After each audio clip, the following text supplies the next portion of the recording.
Hey, everybody. Thank you for joining us for today's episode of Certainty Talks. On this show, we talk about certainty, topic that feels more important today than ever before, but all in all, an important topic.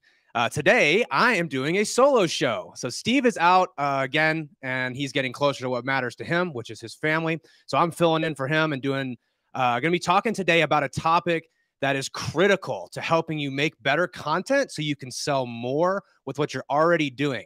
Now, we do this show because a wise man once asked us, how do we get closer to the things that we want in life without chasing more and more? That person was Dan Nicholson. He's a partner with Steve and I in the Whale Club, and we are here to achieve financial certainty by rigging the game in our favor. If you get value out of this show, please share this episode right now. That way we can all grow together. You guys are going to hear us speaking a totally different language on this show, and it might cause a little bit of confusion. That's okay. We encourage you to keep the loop open. And please write your takeaways in the live chat. And after you've thought about it, put your 6-word update in the comments below. The title for today's show is How to Make Content That Builds a Strong Brand, Connects with Your Audience, Builds Your Authority, and most importantly, sells stuff. That's what we all need, right? We want to sell more stuff. So let's dive in. I'm going to kick it off with a 6-word update. My 6-word update is a reflection I had from last week's show.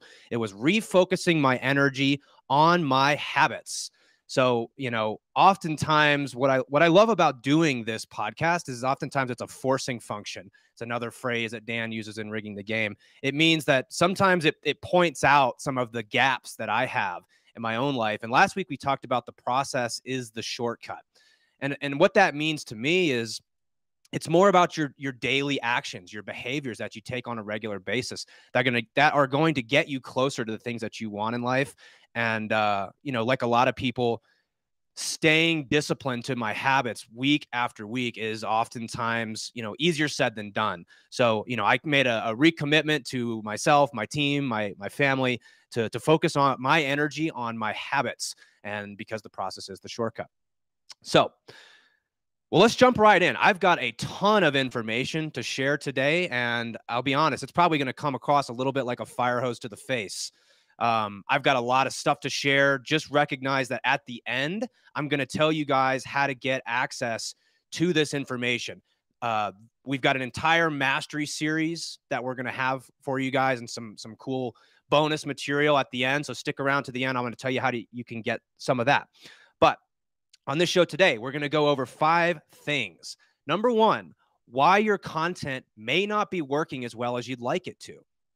Right? The content, most of us are in real estate, and we do a lot of marketing. We're sending direct mail. We're doing cold calls. We're doing SEO and Facebook ads and all these different things, making all sorts of content. I'm going to show you why it may not be working as well as you think it is. Number 2, we're going to go over the 5 reasons why people decide to buy, or in this case, maybe it's sell you their house. We're going to go over the 5 reasons why people decide to buy from you. Number 3, we're going to go over the value systems that people use to make their decisions through. I'll give you a little hint. Some people make decisions through time or money, but there's some other value systems that you may not be touching on that if you make this small tweak, you could be pressing those buttons, and it's a good way to get people to buy your thing.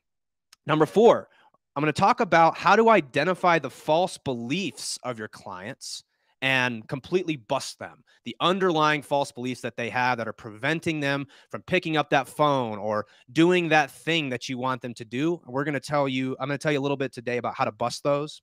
And then lastly, we're going to talk number 5, how to create an infinite amount of content through telling stories through 4 different lenses that I'm going to give you. So like I said, this is going to be a fire hose to the face. Stick around to the end because I'm going to tell you where you can get more information and watch an entire mastery series on this. I learned a lot of this stuff from our mentor and partner in the Whale Club, Nick Peterson, and he's got a course on this. And so we're going to talk a little bit about that. But this idea of how do we influence people, right? And let's talk about number 1, which is why your content doesn't work. Well, the thing about influencing people is that people have a tendency to resist what they can see. The best example I think of is you walk into a store and somebody walks right up to you and says, "Can I help you find something?" Immediately you get that sense that you're being sold to. Nobody wants to be sold to, but everyone wants to buy. So I'm going to introduce today a topic and a phrase that you may not be familiar with. We call this stealth influence. Okay. The topic of today's show is all about how to influence people without them actually realizing that they're being influenced. Because if we actually want to help our clients, we know that people resist what they can see.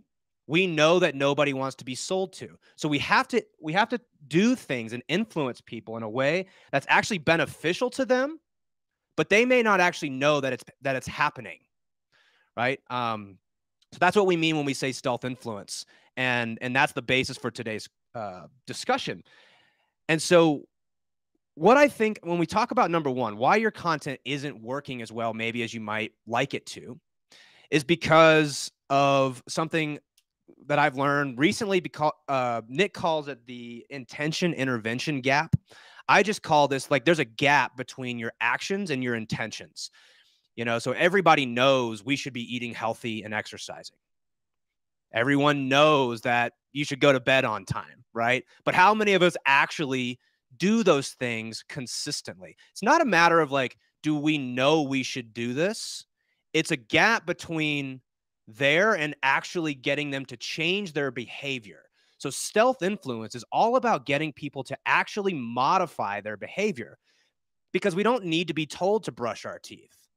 We don't need to be told to go to bed on time. We don't need to be told to eat healthy and exercise. These are all things I think we understand. It's a gap between knowing and actually doing. So we need to stop educating. A lot of our marketing is geared towards educating people on what they should do. We're telling people, we're not showing people, right? We're telling people things like, you can sell your house fast and for cash, and there's all these options to sell. We're telling people things like this, and I think that's one reason why your content's not working as well as you'd like it to. Again, people resist what they can see. So we have to influence people in a way that they can't quite tell what's happening. And I'm going to show you a framework and the exact process on how to go about doing that. So again, as we start thinking about the gap between our actions, our intentions, we want to close that gap. We need people to actually make a decision and move forward. So telling people what they should or shouldn't do is not stealth, and no one wants to be sold. We also have to acknowledge that people make decisions differently. Some people make decisions through what we're going to call the relative advantage. And there's actually, well, I'm going to go through this right now. There's 5 ways that people make decisions. And actually, this comes directly from the book written by Howard Gardner called The Diffusion of Innovation. He says there's 5 ways people make decisions. I'm going to go through them, and then I'll come back through and I'll sort of break each one of them down. The first is the relative advantage. Second is complexity. Third is compatibility. The fourth is trial ability. And the fifth is observability. Again, you can take notes on all this stuff, or you can wait till the end and get some of the links and things where you can break all this down. So if you're not somewhere where you can take notes, don't worry, because we're going to have all this for you guys at the end. Number one, relative advantage. Well, how is this different from what I'm currently doing? Again, a lot of us are real estate investors. We're trying to get a seller to sell us their house at a discount. So one, are we telling them what the relative advantage is to most of the time it's like them doing nothing. Maybe it's selling it on the market. Are we describing the relative advantage of our solution to what's currently being done? Number two, people need to see complexity. So for example, if it's a very simple solution, and a lot of us are selling a very simple solution, we'll buy your house in cash and we'll close quick. Well, are you explaining that in a way that's very simple for them to understand? Some of us also have, let's say, complex deal structures like novations or creative finance and things like this. The best people who do that are able to explain those things in a very simple way. So are you addressing the complexity of the solution and meeting those people where they need to be met at? Number three is compatibility. People buy from people that they resonate with, that they like. And I think if you can show how compatible you are, think of core values, right? Do you have the same core values as me? When I'm buying something from someone else, I like to see that there's compatibility there. So oftentimes you may not be pressing on that button. And I guess I say all this, it's like, we're probably doing a couple of these really well. I know in my business, we do it fairly well. Relative advantage and observability. Sorry, I'm skipping ahead a little bit here. Number 4 is trialability. So can I try this first before I actually have to buy? Can I get a sense for what this is like? That's fairly difficult to do in our line of work. One thing that I've started doing in certain cases is I'll tell sellers, hey, we'll sign this contract and you can cancel for the next 48 hours, let's say. If for whatever reason you decide this doesn't work for you, we'll let you cancel within 48 hours. A lot of times that's enough to push someone over the edge to sign that contract. What we also know is they're a lot less likely to cancel the contract at that point. So letting people trial your product is a good idea. And then lastly, observability. Can I observe someone else that has gone through this same path, right? So if you're trying to buy someone's house off market, can you tell them a story about someone else who's also sold off market? Nick talks about an example of solar panels. You're much more likely to buy solar panels if you can see your neighbor has solar panels on their roof, right? So can we observe it somewhere else? Again, to recap, the 5 adoption decisions that your clients and your sellers are going through is they're trying to say, well, does this have a relative advantage over what I'm doing now? What's the complexity of this solution? If they can't understand it, they're not going to buy from you. Compatibility, how well does this line up with my core values? You got to be able to tell them that.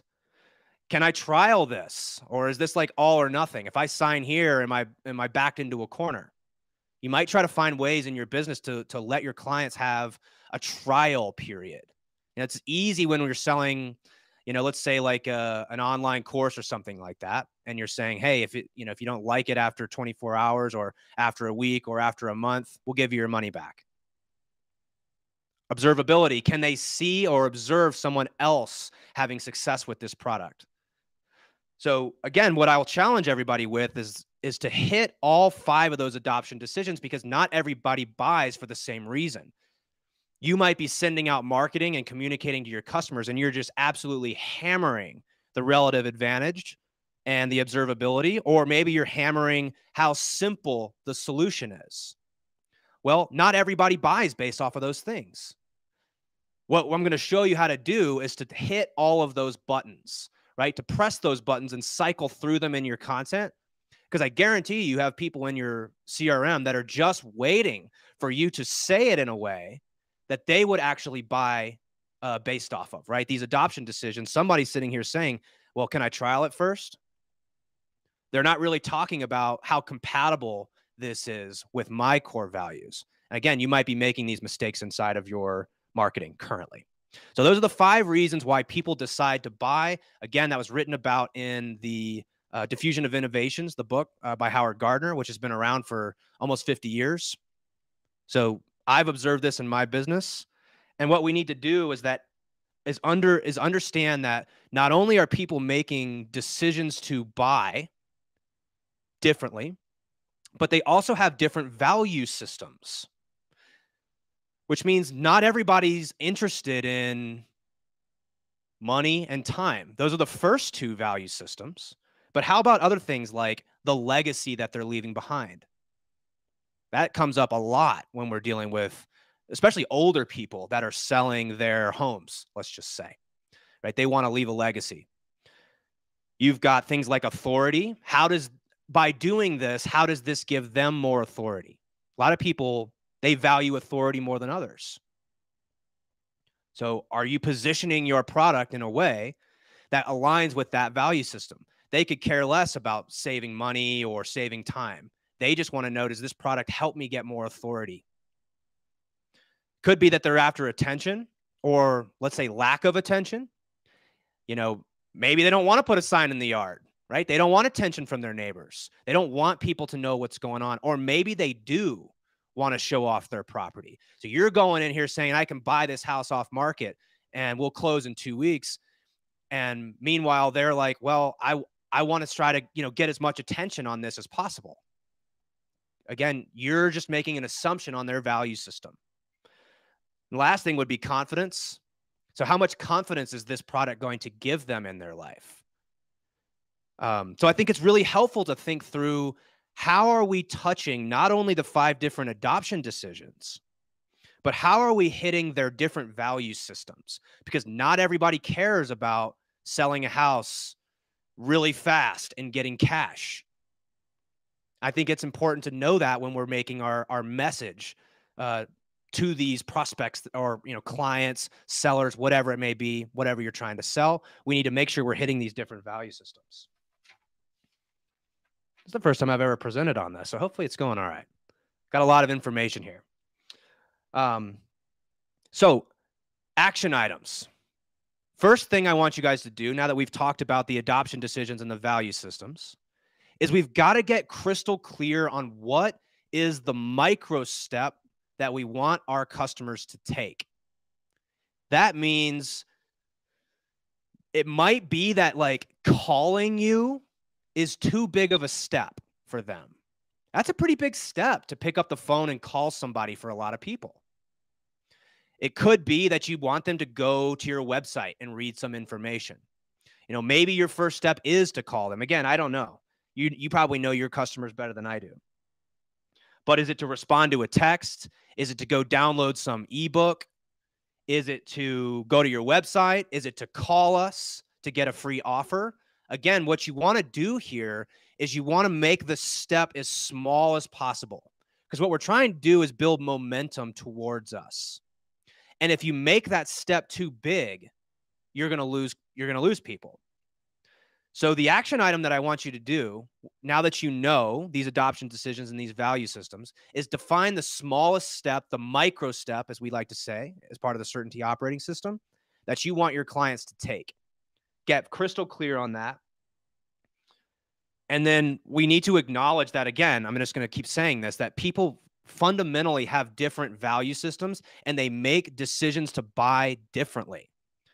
So part of why your content may not be working as well as you'd like it to, or your marketing might not be working as well as you'd like it to, is because you're continuing to hammer the same thing over and over, and not everybody's going to resonate with that. Hopefully that makes sense.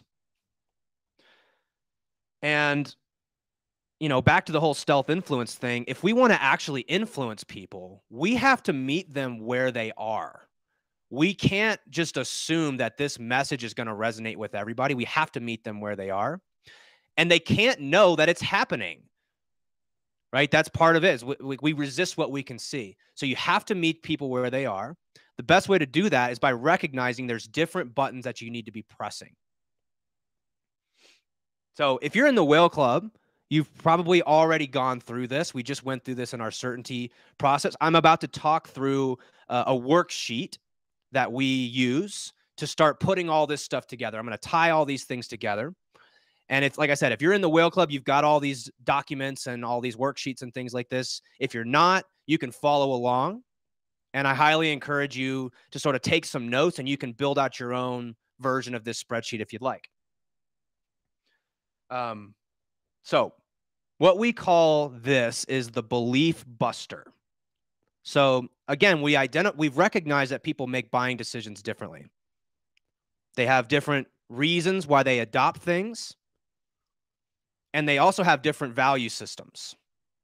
So the exercise that I want to do now is go through the process that we take our whales through, and I think you guys are going to really like this. It's a process to identify the underlying false beliefs that our clients have. Let me give you guys a few examples so I can, can make sense of this. So again, I'm just assuming that I'm speaking to someone who's looking to buy an off-market property. We're doing all sorts of, let's say, cold calling, direct mail, whatever. Well, the false beliefs that our clients might have, let's say, are things like, Well, my house needs too much work. They're saying this to themselves. Well, my house needs too much work and no one's going to buy this. Or maybe like my house needs too much work and I don't have enough money to fix it up.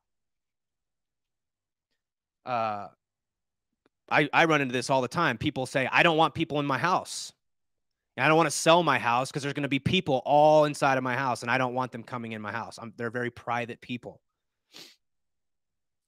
Could be that they don't want to wait 3 months to get their money.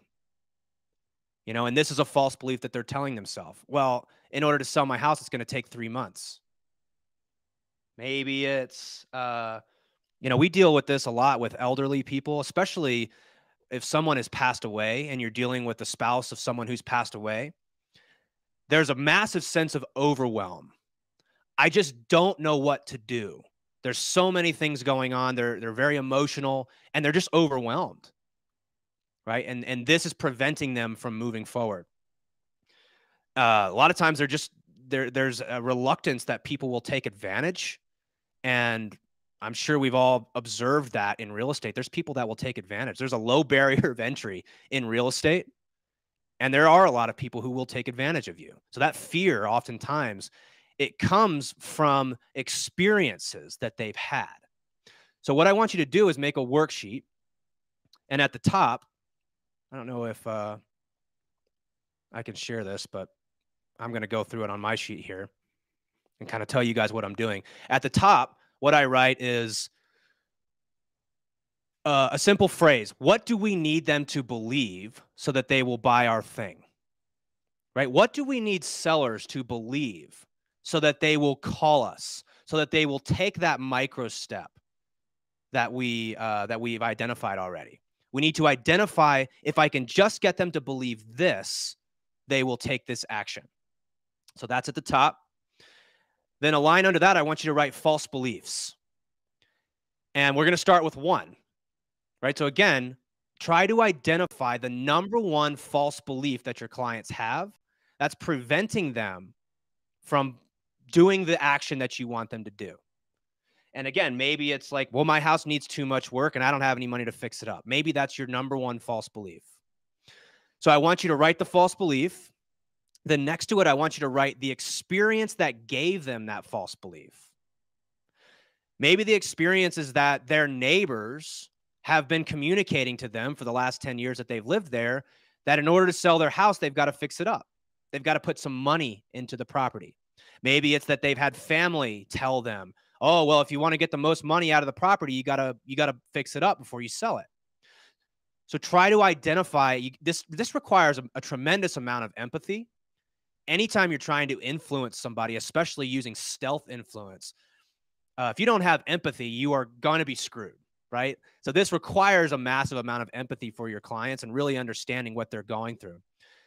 So again, you are going to identify the false belief. You're going to identify the experience that gave them that false belief. Then in a column next to that, I want you to write stories that they tell themselves. So everybody has a story that we tell ourselves, right? So the false belief might be, well, I can't sell my house unless I put another $30,000 into it. I don't have that kind of money, so I'm screwed. The experience that they had that gave them that false belief might be friends, family, neighbors telling them that you've got to put money into this house in order to sell it. And the story that they're telling themselves is, again, it's sort of reiterating what I've already said. Well, if I don't do this, I'm never going to be able to sell this house. No one's ever going to buy it. Maybe that's what they're telling themselves. So you should have these 3 columns. And at the top, you said, what do we need them to believe in order to buy our thing? You're going to identify the false beliefs that they tell themselves. I want you to start with 1. The experience that gave them that false belief, the stories that they tell themselves, and then lastly, this is where it starts to get real good, and we start to, kind of use this to create the content. I want you to identify either the personal story, let's say like the client story, someone who has I like to call this the hero story, someone who has had the same problem and overcame it, or use like parables. I mean, to be honest, things from the Bible work very well. If you have parables or examples of someone who had a similar situation and overcame it, that works really well. So let me recap. Again, you should have this worksheet. At the top, it says, what do we need them to believe in order to buy our thing? If we can just get them to believe this one thing, then they will, I say buy our thing. The buy our thing might be the micro step you want them to take. Then under that, you're going to identify a false belief that they have. Try to start with just one, the number one false belief that's keeping them from selling their property to you. What's the experience that they had? What's the story they tell themselves? And then I want you to fill in a column next to that. That's either a personal story, a client testimonial, or a parable or some sort of like, hero's journey sort of thing. And this is going to be really important as we kind of go into actually creating the content. So when you started with one, that's the action, first step is start with one, but I want you to fill out 8 of these things. There's a reason why we do 8, and I'll tie that back in at the end. But you're going to go through and kind of rank them in order. What are the reasons, the false beliefs why your sellers are not selling to you? Again, it could be overwhelm. It could be, anxiety. It could be financial distress. But the more you can hone that and the more empathy you can have for your clients, the more you can get into their head and identify these false beliefs. This is difficult. This requires a lot of work, right? But I can tell you, this is the basis for all the content that we make in our business. And once you do the upfront work to create this, you'll have everything you need to create an unlimited amount of content. And I'm going to show you how to do that right now. So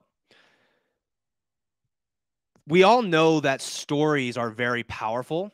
And the best place to look for an example of that is Disney, Pixar. I don't know if you guys have ever heard of something called the Pixar framework. I learned about this, fairly recently, and it's completely changed the way I approach my content. You might be familiar with Donald Miller's Story brand, and this is a kind of a variation of that. And I actually like this a lot better because it's a little bit more simple and easy to follow. And what I'm going to talk to you about now is called the Pixar framework. It's how to take these stories and tell them through a certain framework. Now, again, if you stick around to the end, I'm going to tell you where you can go to get videos on all this stuff, the mastery series that we've put out, and you can get access to the Pixar framework, exactly how to do this. So stick around to the end. I'll tell you how to get that.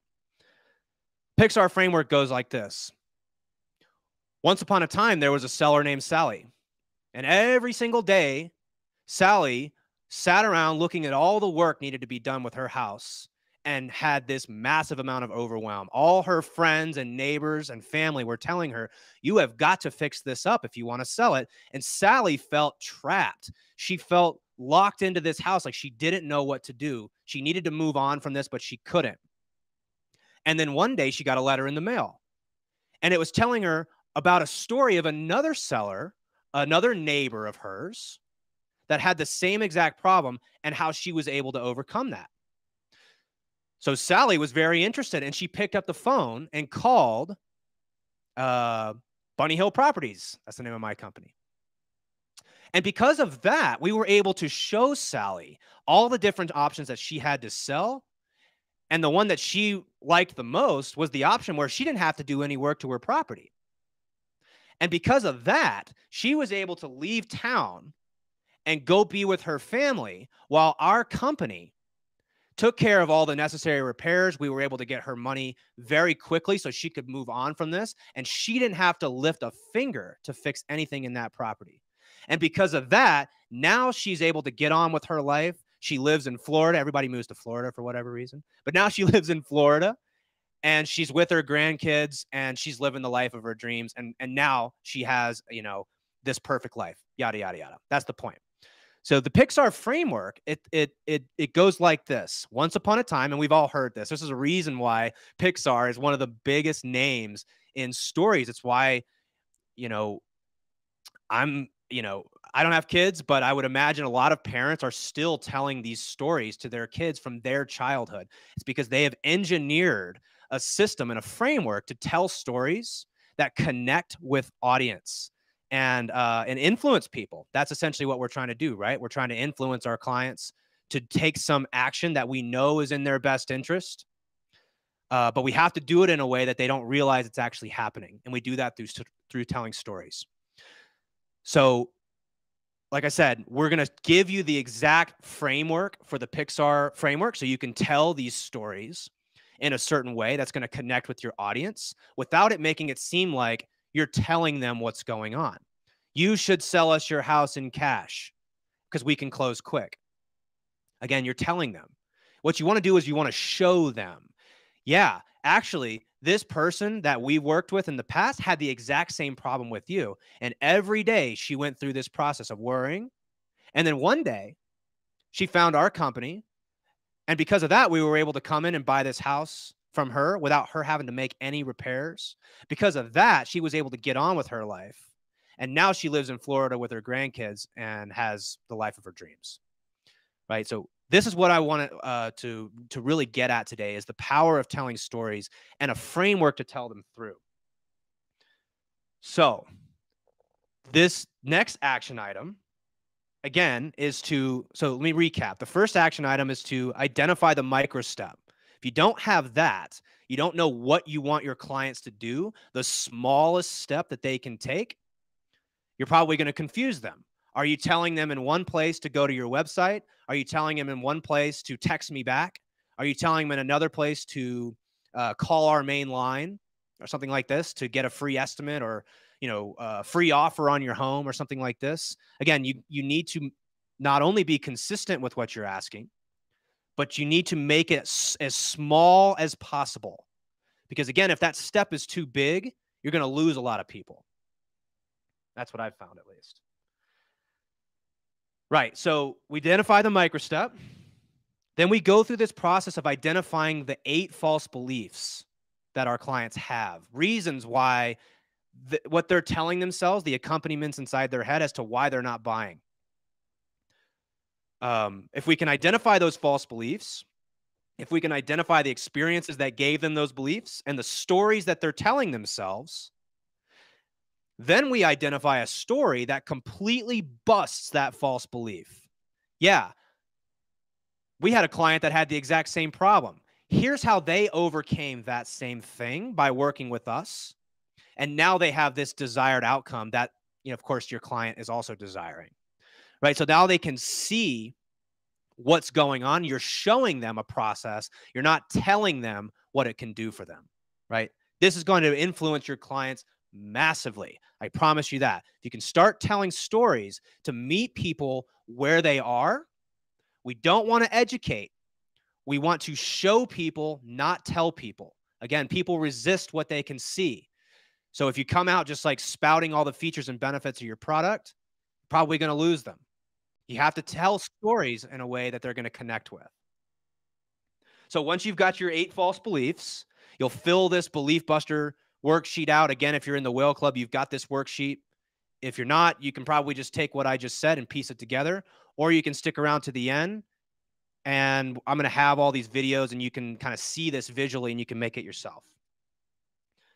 So once you have those identified, all those different stories, you're then going to create your Pixar stories.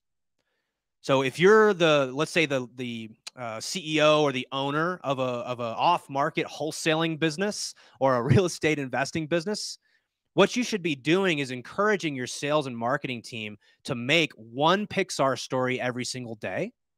We did this inside of our business, and it was just an incredible volume of content that we can now draw on.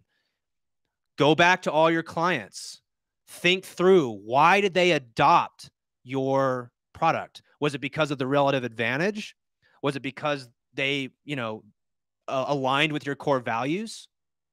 Was it because they could observe it being done by someone else? We've got 5 adoption decisions. Identify why they made that decision. Identify the value systems that they're making these decisions on. Was it because of time or money? Again, not everybody makes buying decisions because they can save money or they can get more time back. Some people could care less. They're interested in their legacy. They're interested in attention. They're interested in authority. There's all sorts of different ways and reasons why people might do that. And then tell these stories through the Pixar framework, because it has been proven for decades and decades to be a framework that influences people through the power of story, right? So once you've gotten your false beliefs, turn that over to your sales and marketing team and say, hey, I want you guys to start creating Pixar stories and write them out for the different false beliefs. You should have Sally and Sarah and Tom and Harry and all these different customers. And again, you can draw on personal experiences. You can also draw on other parables. I mean, there's plenty of other examples and stories in the past that people can connect with. Bible verses and, biblical stories are great. They work really well. So once you've got those different stories, this is where we turn it to content. Okay. You can't get to this step until you've done the work to get here. So, I had to remind myself to slow down. I was trying to make content without actually doing the work. And so you've got to do the work. The process is the shortcut. We covered that last week. So go through the process to really empathize with your clients and get this stuff written down. Get your sales and marketing team to create these Pixar stories. And then what we're going to do is we're going to start creating content through 4 lenses, okay? Because not everybody is influenced in the same way. Again, we've covered all sorts of information. I'm aware this is a fire hose to the face, and I'm throwing a ton of information out there. But I think it's really relevant if you want to create compelling content. So this is a worksheet that is provided. Again, stick around to the end. I'm going to tell you how to get all this. But what I want you to do is I want you to write 4 lenses. There's 4 communication lenses that we want to communicate with our clients through. First is an actionable lens.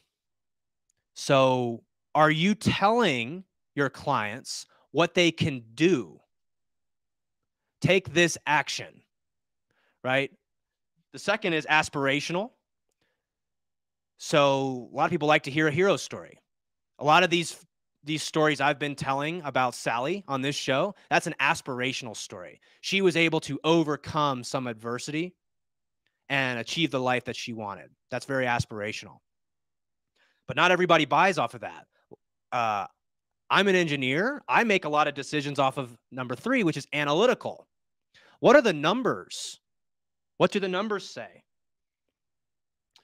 In this case of Sally, maybe it's she was able to save a tremendous amount of time. She was able to get back 3 months of her life. She was able to sell her house for 80% of market value, which when the house was worth 60. Again, point is I don't know the specifics, but you got to put numbers to it because some people relate to that. And the last one, the 4th lens, is the anthropological lens, which is essentially like, why do people do this in the first place? What is the human behavior behind all this? So what you can do is you can take one Pixar story. Let's take Sally, for example. And once upon a time, Sally, again, you're not going to tell the story like this, obviously, because people will pick up on what you're doing. You use this framework to sort of give you a way to tell the story, but you don't want to spit it out directly as I'm saying it, right? So you might not say once upon a time. You might be sitting in front of a seller or somebody, in an interaction, and you say, oh yeah, we worked with a seller a few months ago. Her name was Sally. She had a very similar situation to you. She had a house that had a lot of work that was needed to be done. Let me tell this through an analytical lens. And there was like $30,000 worth of work to this house. And because she'd lived in it for 20 years, she had built up almost 200 grand in equity. So she had a lot of money in the house, but she didn't want to have to pull it out to fix this house. She didn't know contractor. She wasn't sure who she could trust. And because of that, she felt stuck. She wasn't sure what to do. She didn't know if she wanted to take out a HELOC or maybe borrow money from family. And none of these things felt right to her. She just wanted to get on with her life. So we were able to come in and offer her cash and close in 2 weeks. So I think you start to get the idea. You're using numbers to illustrate that. If I was to tell that story through an aspirational lens, it's what I've already done, right? You're not going to use numbers. You're going to say, yeah, she felt very overwhelmed. And because she did certain things, she was able to get the house sold. And now she was able to move on with this. And here's a picture of Sally right here. She's sitting on the beach with her kids and having the time of her life, right? This overcoming hero story. So what you're going to do is you're going to take each one of these Pixar stories that you've created, and you're going to tell it through the different lens. You can tell one story through 4 different lenses. Why do we do that? Again, because not everybody buys off the same reasons. Not everyone's buying because of an analytical lens, right? They don't really care about the numbers. You might also tell that through an actionable lens. Yeah, so Sally had this problem, and here's what she did. She went and researched multiple different ways to sell her house and realized that selling off market to an investor might be a better way because she doesn't have to fix anything up. So what you can do is you can go to our website right now and you can type in your information, and somebody from our team will reach out and will tell you all about this option. It's an action that they can take. Again, not everybody wants to have actions they can take. Sometimes they just need to hear the information. So, yeah, wow, a lot of stuff there. Let me try to recap again. This whole concept of stealth influence is geared towards how to make content that builds a strong brand, connects with your audience, builds your authority, and sells stuff. That's the whole point. We want to sell stuff. We need to influence people to do what it is that we want them to do without them realizing that they're being influenced. Because everybody likes to buy, nobody likes to be sold to. So it has to be stealth. They can't realize that they're being sold. The way that we do that is through telling stories. We have to recognize that there's 5 adoption decisions. Not everybody buys because of relative advantage. This product has a relative advantage over this product. Great. Not everybody buys that way. Some people are going to buy because they resonate with your core values. Some people are going to buy because you can explain it in a way that's very simple and easy for them to understand. A lot of times that's how a lot of people buy, just because you are able to explain it to them in a way they could simply understand. Some people need to observe other people having done this.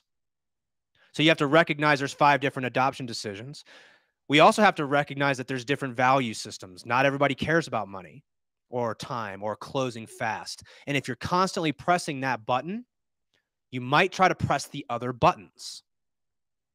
Shake it up a little bit, right? You can use the same exact stories, but just tell it through different lenses and press these different buttons.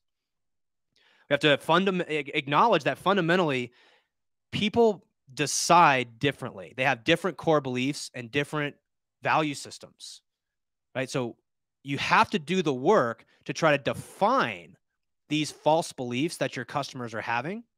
There probably is more than 8, but I would challenge you to do 1 at minimum and do as many as you can, but try to get to 8, right? Because if you can take those 8 and you can tell them through the 4 communication lenses, which are the actionable lens, the aspirational lens. It's the same story. You're just telling it slightly differently.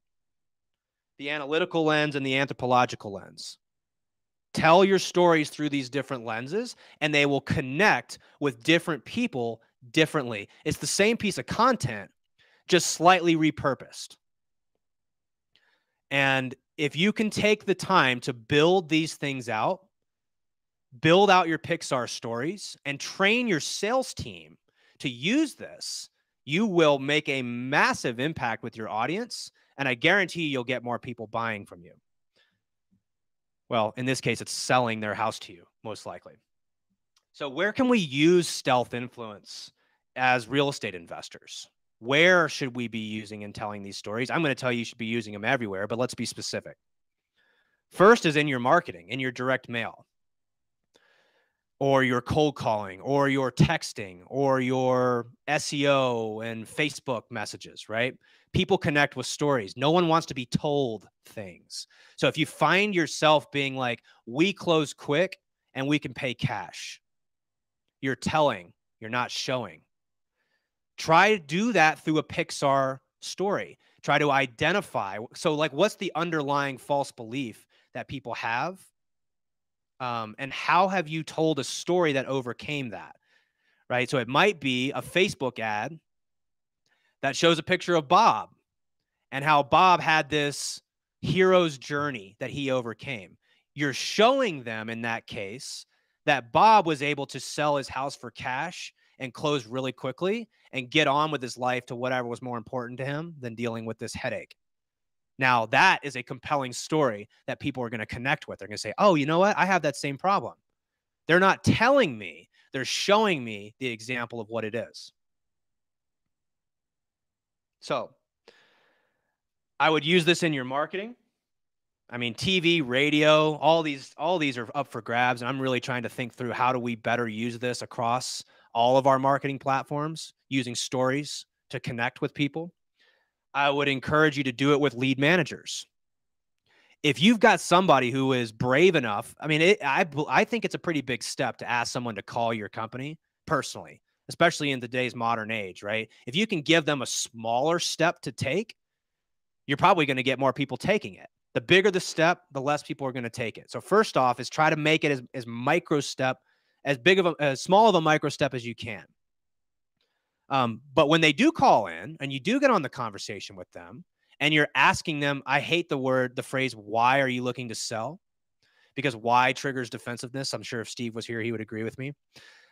We don't want to ask why. We want to get them to explain their situation. And if you can arm your lead managers with these Pixar stories, you can say, oh, yeah, that sounds a lot like Mary, who we worked with just last week. She had a very similar problem.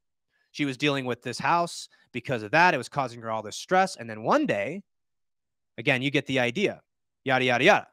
We want to tell these stories because people are going to say, oh, right, I understand what they're saying. And that sounds like the problem that I have. We're connecting it and meeting them where they are. Your acquisition manager should absolutely be doing this, right? When you're sitting in front of that seller, again, we want to show, not tell.